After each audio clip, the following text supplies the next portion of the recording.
Всем здравствуйте, друзья! Добро пожаловать на мой канал, с вами Николай. И сегодня я хотел бы поговорить о сциаридах, обсудить этот момент. Сциариды — это такие мелкие мошки, да, такие земляные комарики их еще называют, которые живут практически во всех коллекциях растений. Думаю, не практически, а во всех живут. Это часть нашего хобби, с которой просто научиться нужно жить. И я сегодня хотел бы обсудить моменты, как сократить эту популяцию, потому что избавиться от них практически невозможно. Реально, действующих средств очень мало. И все равно, если у вас коллекция активная, живая, в том плане, что вы постоянно кого-то пересаживаете, покупаете какое-то новое растение, сциариды будут постоянно появляться. То есть просто нужно научиться сокращать их по минимуму, чтобы они не мешали. Да, в целом это не вредные, так сказать, насекомые, можно назвать их вредители. Да? Если их очень много, если земля прям ими кишит, грунт кишит, тогда это очень может, конечно, повредить растению, так как они начнут питаться живой частью корневищ. Есть сциариды, на самом деле, которые питаются живыми корнями растений, но в нашей зоне, да, на которой я вещаю, по крайней мере, они не встречаются, такие сциариды. Это больше Южная Америка, Латинская Америка, там бывают такие сциариды. Наши же, так сказать, домашние родные сциариды, эти земляные комарики, питаются какими-то омертвевшими частями, отмершими корнями, просто какими-то разлагающимися органическими остатками в грунте. Да, кстати, не рекомендую использовать для полива всякие средства, такие как заварка поливать, еще чем-то. Это очень сильно дает сциаридам много питания, и они от этого просто начинают жить, свисти, и просто горшки заполняются. Поэтому никакую заварку, там никакие, желательно шкорки банана, по крайней мере, именно кусочки, да, шкорок банана не нужно класть в грунт. Если там поливаете когда-то чем-то настоем, ладно, а вот именно шкорочки не кладите, тоже будет очень много от этого всего.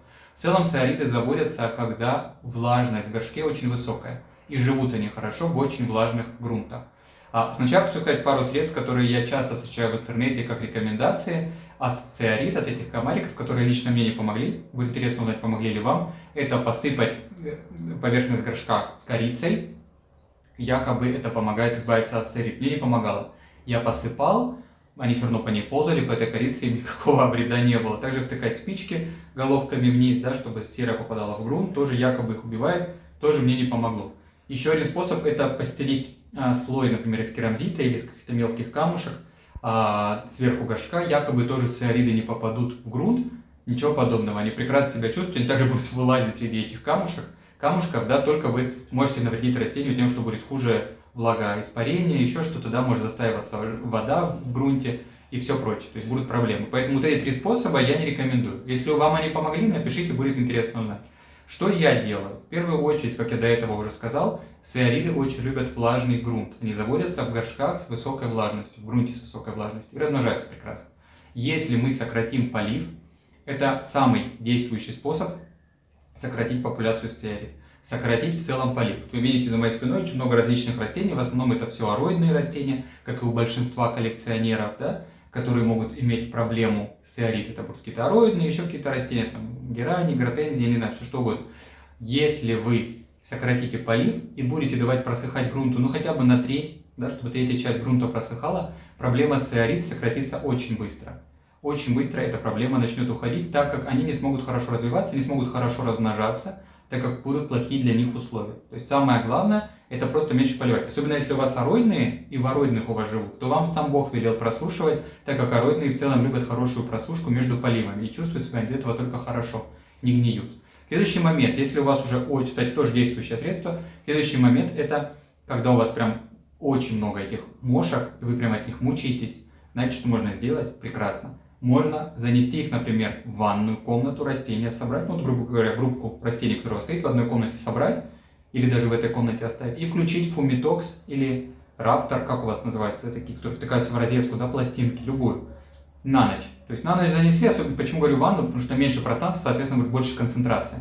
На ночь отнесли, такой же эффект будет, как на обычных комаров, на этих мошек. Они начнут помирать. Соответственно, мы уничтожили взрослое поколение. Через дня 3 опять повторить эту процедуру. И еще разочек. Если вы сделаете так 3 раза, то вы плотность популяции сократите очень-очень сильно. А если вы еще начнете при этом слегка просушивать грунт, не слегка, а просушивать грунт, то тоже сократится популяция. Еще какой момент я хотел предложить, это мой такой лайфхак, моя новость такая для меня, да, которую я открытие для себя сделал, это хищные растения.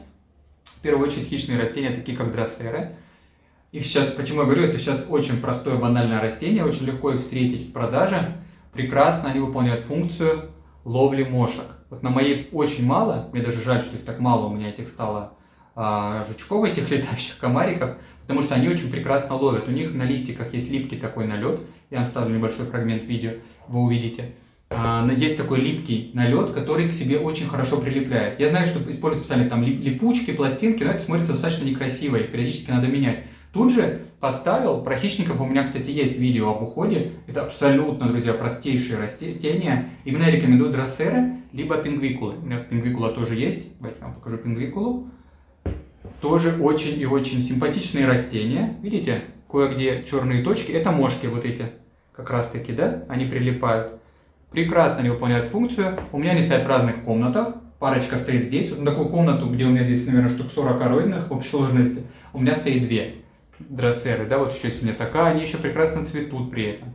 Я говорю, посмотрите видео при желании, я вам оставлю ссылку в описании. Как за ними ухаживать, ничего делать не нужно, просто подливай воды. И будет у вас постоянная ловушка для этих мошек. Очень тоже помогает, потому что они прилипают, соответственно, чем больше особей прилипнет, и вы можете контролировать. Сейчас я вижу, что у меня их очень мало. Соответственно, в целом популяция очень низкая. Я их не вижу летающими, иногда какая-то одна пролетит, но это не мешает. Поэтому я говорю, друзья, вот такие способы, 3 действующих, да, это просушка. Если очень большая популяция, то сначала можно сделать такую процедуру с фумитоксом, с раптором, который их убьет просто, и купить одно, хотя бы 2 на комнату вот таких хищных растений. Помимо того, что они очень красивые, они выполняют прекрасно роль хищника, ловушки для этих мошек. Вот и все, друзья. С вами был Николай. Видео получилось очень коротким. Надеюсь, я думаю, оно окажется полезным. Потому что вот я вот эти вещи делаю, даже уже раптор мне никакой не нужен, и у меня все прекрасно с этими мошками. Того и вам желаю. Берегите себя. Спасибо всем, кто зашел на мой канал. Подписывайтесь при желании, ставьте лайк, если информация оказалась полезной, пишите свои комментарии и возможные ваши способы борьбы с данными вредителями. До новых встреч. Пока-пока.